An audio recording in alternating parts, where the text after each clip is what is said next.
నీచుడు, అధముడు, అధమానముడు, పనికిరానివాడు, ఎందుకు పడగానివాడు ఏమవుతాడు?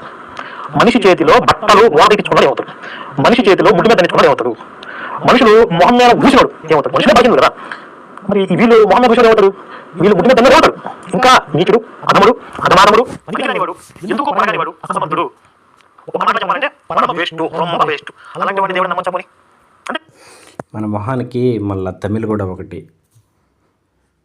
నువ్వేమంటున్నావంటే యేసుక్రీస్తు యేసుక్రీస్తు మీద మొహం మీద ఉమ్మేశారు, ఏం చేయలేకపోయాడు. కొరడ డబ్బులు తిన్నాడు, ఏం చేయలేకపోయాడు. సిలువ వేశారు, ఏం చేయలేకపోయాడు అని అంటున్నావు కదా. యేసుక్రీస్తు దానికి ఏం చెప్పాడంటే, నా అంతటి నేనే నా ప్రాణాన్ని అప్పగిస్తున్నాను. యోహాను 17:18 చూడు. నేను దాని మరలా తీసుకున్నట్లు నా ప్రాణము పెట్టుచున్నాను. ఇందువలననే నా తండ్రి నన్ను ప్రేమించుచున్నాడు.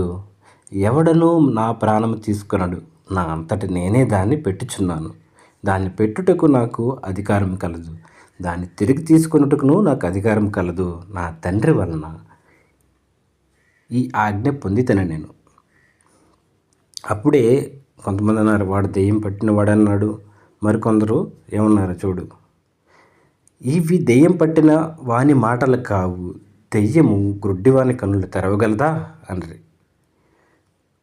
కాబట్టి నువ్వేదో కొత్తగా ఏదో కనుక్కొని అందరికీ ప్రజెంట్ చేస్తున్నట్టు చెప్పొద్దు.